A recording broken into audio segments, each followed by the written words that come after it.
time, every 2 minutes that you get, you jump to say xenophobia, xenophobia. So my question is, if South Africa is xenophobic, why are you angry then that South Africans are saying go home? Because this is your opportunity to leave the xenophobic country. Why would you be fighting people in their country because they're xenophobic in their country, and you've got a country to go to that you can always just go back to? You don't have to put up with xenophobia.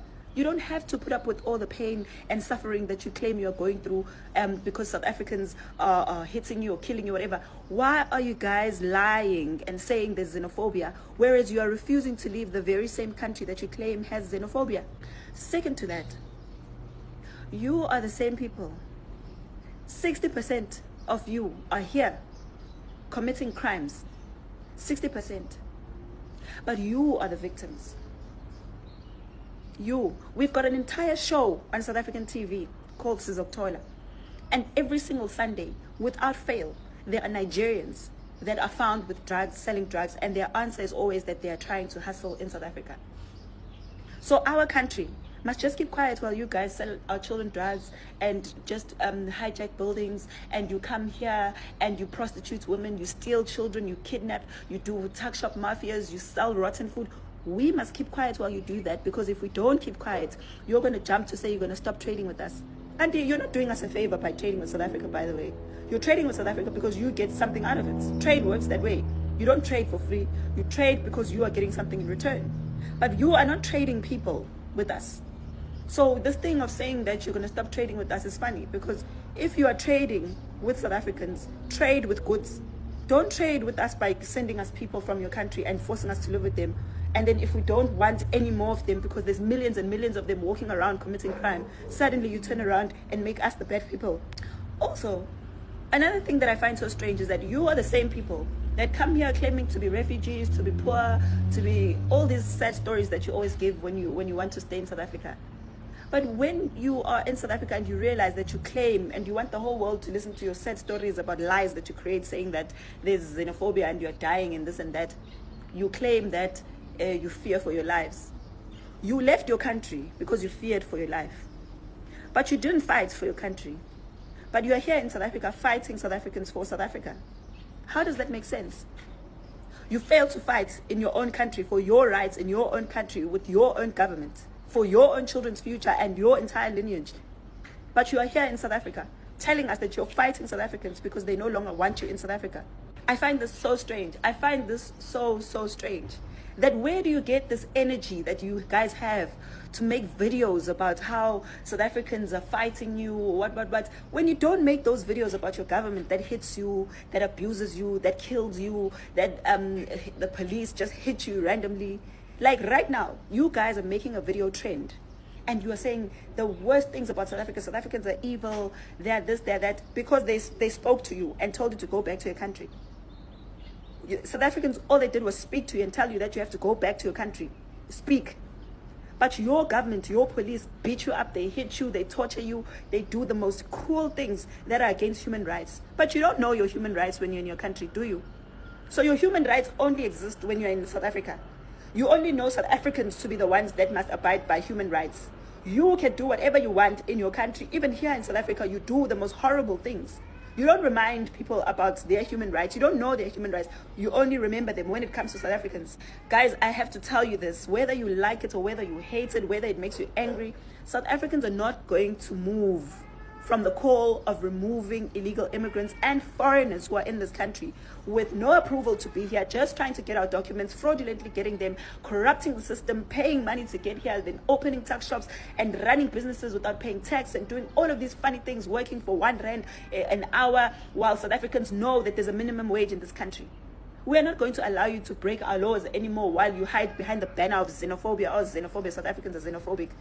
We are tired. We allowed you guys to do that once and once upon a time, but you're not going to do it again. Now, when we're standing up for ourselves in our country, something that you couldn't do in your own country, you couldn't do that in your own country. And some of you are not even in South Africa. You're in other countries, and you're claiming that we're being abusive to people. You don't even know the life that we live because of foreigners in South Africa. You don't even care, in fact, because you like being victims. Africans have a tendency of wanting to be victims about everything. You don't take accountability for the things that you do. You don't take you can't even stand up for yourselves to your own government, and that's why African countries are in such a horrible state. Because you fear your government. And you don't want African unity. You guys must be honest. You don't want African unity. You want to leave your countries in a junk to come and be in South Africa so that we must take care of you. That's the honest truth. Because if you loved your countries, and if you knew about what human rights are, you would have fought for your human rights in your country. You can't come here now and tell us that you've got human rights when you didn't remember those human rights in your country. Some of you don't even have a democracy. You don't even vote. But when in South Africa, someone tells you to go home, or we are marching in our streets against our government, handing over memorandums to our government, you have a problem with this. You ask us if we are authority. In South Africa, we are the authority. We are the authority. You know those same quotes that you always make from the Bill of Rights that South Africa belongs to all who live in it. There's also a quote that the people shall govern. You must know they go hand in hand. You can't know one thing that favors you and do not know the other things that don't favor you. So lastly, you guys we've been very kind. None of you, not even a single one of you, has kept migrants in your country for 33 years in millions. Not even, show me one other African country that has had migrants in their country for 33 years. Not even one. We don't even have refugee camps for you guys because we wanted to integrate you into our country. What did you do? You took that for granted. And now you want to tell us that we're xenophobic because we're tired. No, guys. No. It's not going to work like that. It's not going to work like that. You can't even allow people to break the laws in your own country. Why are you asking us to break our own laws? Because if we don't, then we are xenophobic. There's laws in this country. There's immigration laws. There's laws that govern the behavior of people coming outside of the country, like your countries. So if you can't fight for yourselves and fight for your rights in your own country and fight for your government or with your government, don't tell us we must do the same. It's not about you here. We're not fighting you. We're fighting our government. But if you want to come here and talk like this and think that you're going to make us stop, that's not going to happen. It's not going to happen. The presidency today expressing concern over what it describes as misinformation being spread by some African countries regarding South Africa's immigration policy. Speaking at the Union Buildings, Presidency spokesperson Vincent Magwenya says South Africa remains committed to working with its African partners to build a stronger and more prosperous continent despite growing criticisms over our immigration stance. The remarks come as the voluntary repatriation of undocumented migrants continues, drawing a backlash from some people across the continent. Newsroom Africa's Skara Mafokwane was at the briefing, joins us live from the Union Building. Skara, good afternoon to you. We've seen quite a lot of comments from several people in several countries about this issue. What's the presidency saying? Good afternoon, Stephen, and good afternoon to our viewers. And the latest comment coming from the highest seat in the land here at the Union Buildings, the seat of government. What Vincent Magwenya told us, Stephen, is that the president is very, very worried about the sentiments of certain African countries. And he went on to name the two countries of concern, that would be Ghana and Nigeria, saying those two countries seem to be peddling misinformation about the immigration policy, at least of South Africa. And you recall, Stephen, that Ghana was one of those countries that chartered flights to South Africa to come take some of their nationals who were voluntarily wanted to leave South Africa for their homes. Two names, were mentioned in that briefing from the Ghana side, at least, and that was the High Commissioner to South Africa, who is Benjamin Kwashi, and Samuel Uketso Ablakwa, who is the Minister of Foreign Affairs. And allow me, Stephen, to just go into detail as to what those two officials from Ghana said about South Africa at that time, which concerned the South African president. And, I'll start now with Ghana's High Commissioner.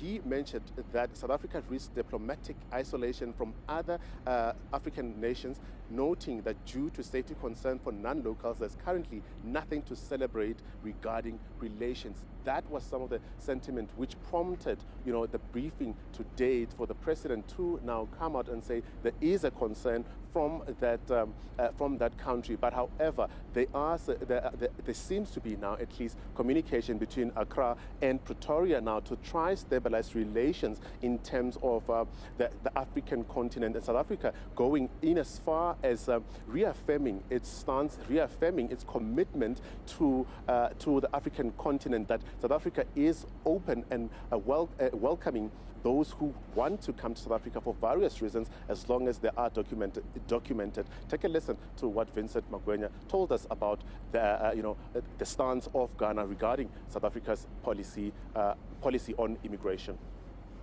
concerns have been directly expressed to the Ghanaian High Commissioner by our Department of International Relations and Cooperation. Equally, the ministers, particularly Minister Kubai, chairing the IMC, has made a call that the High Commissioner needs to put in an effort in verifying the information he puts out, and to do so via the authorities in that regard.